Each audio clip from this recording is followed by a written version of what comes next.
Senior सहाफ़ी और column निगार हामिद मीर ने बताया कि उनके वालिद पाकिस्तान के नामवर दानिश्वर कॉलम निगार और सहाफ़त के उस्ताद प्रोफेसर वारिस मीर मरहूम को फौजी आमिर जनरल ज़िया-उल हक की मुखालफत तर्क करने और अपना ज़मीर फ़रोख्त करने के एवज़ वफाक में मुशीर बनाने की पेशकश की गई, मगर वारिस मीर ने यह पेशकश ठुकरा दी। इस इनकार पर ज़िया-उल हक ने उनको सख्त अताब का निशाना बनाया। इस दौर में ज़िया-उल हक की मुखालफत करने वाले कई अहले इल्म बारी बारी मारे जाने लगे। आगाज़ अल्लामा एहसान इलाही ज़हीर की शहादत से हुआ, फिर वारिस मीर गए, इन्हें जहर दिया गया, फिर अल्लामा आरिफ अल हुसैनी को शहीद किया गया, लेकिन कुछ दिनों के बाद खुद जनरल ज़िया-उल हक को भी ऊपर से बुलावा आ गया। अपने कॉलम में हामिद मीर लिखते हैं कि सहाफ़ियों के अगवा और कत्ल के वाक़यात की मजम्मत करते हुए और एहतिजाज करते हुए ज़माना बीत गया, लेकिन पाकिस्तान के अरबाब इख्तियार ने ना बदलने की कसम खा रखी है। आज से 3 दिहाइयाँ कबल 1990 में सादा कपड़ों में मलबूस अफराद मुझे रोजनामा जंग लाहौर के दफ्तर के बाहर से उठा कर ले गए थे। इस जमाने में रात 9 बजे डेविस रोड पर ट्रैफिक बहुत कम होती थी, इसलिए मेरे अगवा का साथियों को पता न चला। अगवा करने वाले मुझे लातें और घूंसे मारते हुए जफर अली खान रोड की तरफ ले गए और अपने किसी अफसर के सामने पेश कर दिया। अफसर ने पूछा कि आज शाम तुमने एक स्टोरी फाइल की है कि सदर गुलाम इसहाक खान ने वजीर आजम बेनजीर भुट्टो की हुकूमत बरतरफ करने का फैसला कर लिया है। इस स्टोरी का सोर्स कौन है?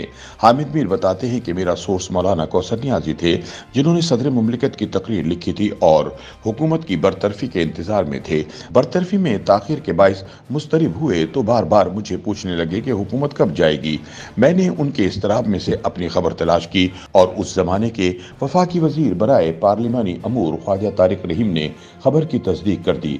वजीर दाखिला चौधरी एहतजाज एहसन से मजीद तस्दीक की कोशिश की तो उन्होंने इंतहाई गरजदार अंदाज में तरदीद कर दी और एक ज़िमनी इलेक्शन में जलसे के लिए कोयटा चले गए। किस्सा मुख्तसर ये कि मुझे खबर की सदाकत का यकीन हो गया तो खबर बनाकर न्यूज़ रूम को दे दी और खबर के शाया होने से कबल ही अगवा हो गया। अगवा करने वाले कौम के मुहाफिजों ने सोर्स का नाम जानने के लिए मेरे साथ जो मारपीट की, इसकी तफसील में जाना जरूरी नहीं। वो एक नौजवान सहाफ़ी के कपड़े उतार कर जोर जोर से कहकहे लगाते थे।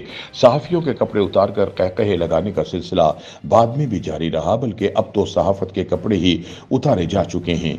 हामिद मीर कहते हैं कि मुझे याद है कि मैंने बहुत मारपीट के बाद अपने बदन पर मौजूद आखिरी कपड़ा बचाने के लिए ख्वाजा तारिक रहीम का नाम ले लिया, क्योंकि मुझे अच्छी तरह पता था कि ख्वाजा साहब एक ताकतवर खुफिया इदारे के सरबराह के दोस्त थे। ख्वाजा साहब की आड़ लेकर मैंने अपने असल सोर्स मौलाना कौसर नियाज़ी को बचा लिया। अगवाकारों ने रात गए मुझे छोड़ दिया और कहा कि खबरदार प्रेस क्लब जाकर शोर मत मचाना, क्योंकि हम पाकिस्तान की जंग लड़ रहे हैं और तुम पाकिस्तान के दुश्मनों के हाथों में खेल रहे हो। इस जमाने में दी नेशन लाहौर के क्राइम रिपोर्टर हैदर हसन को मेरे अगवा का किसी न किसी तरीके से पता चल गया। उन्होंने अपने अखबार में मेरे अगवा की खबर शाया कर दी।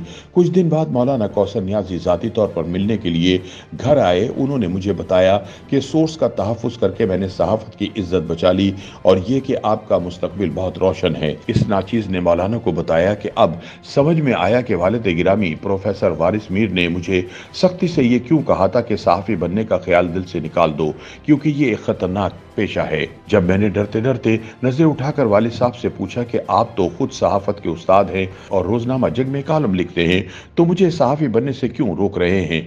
तो उन्होंने सिर्फ इतना कहा कि जो मेरे साथ हो रहा है वो तुम्हारे सामने है।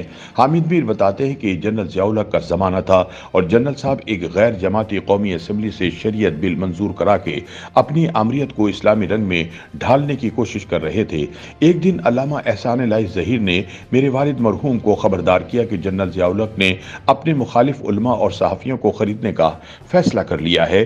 जो अपना ज़मीर फ़रोख्त नहीं करेगा इसे मार दिया जाएगा। फिर एक दिन गवर्नर हाउस लाहौर में प्रोफेसर वारिस मीर को बुलाया गया और जनरल ज़िया-उल हक ने इन्हें हुकूमत में शमूलियत की दावत दी।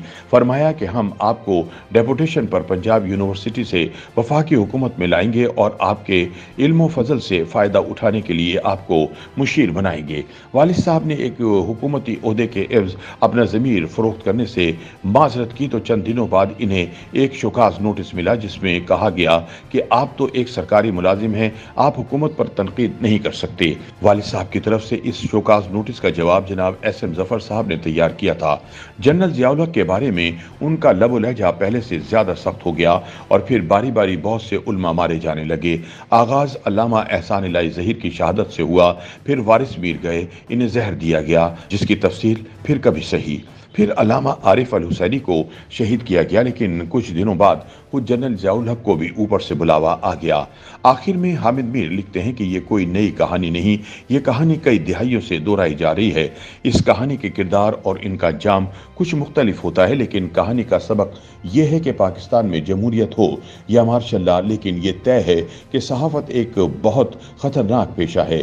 3 दिहाइयाँ कबल सहाफ़त के एक उस्ताद प्रोफेसर वारिस मीर ने अपने बरखुरदार हामिद मीर से कहा था कि सहाफ़ी ना बनना, क्योंकि ये बहुत ख़तरनाक पेशा है। बाप दुनिया में ना रहा तो रोकने वाला कोई ना था। हामिद मीर सहाफ़ी बन गया।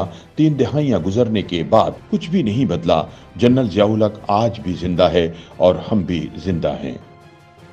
YouTube पर गूगली न्यूज देखने के लिए youtube.com की सर्च बार में गूगली न्यूज टीवी टाइप करें। गूगली न्यूज के पेज पर सुर्ख रंग के सब्सक्रिप्शन वाले बटन पर क्लिक करना ना भूलिए। YouTube पेज पर अपलोड होने वाली वीडियोस से बाखबर रहने के लिए बेल आइकन पर क्लिक कीजिए। आपको हर नई वीडियो के बारे में नोटिफिकेशन मौसूल हो जाएगा।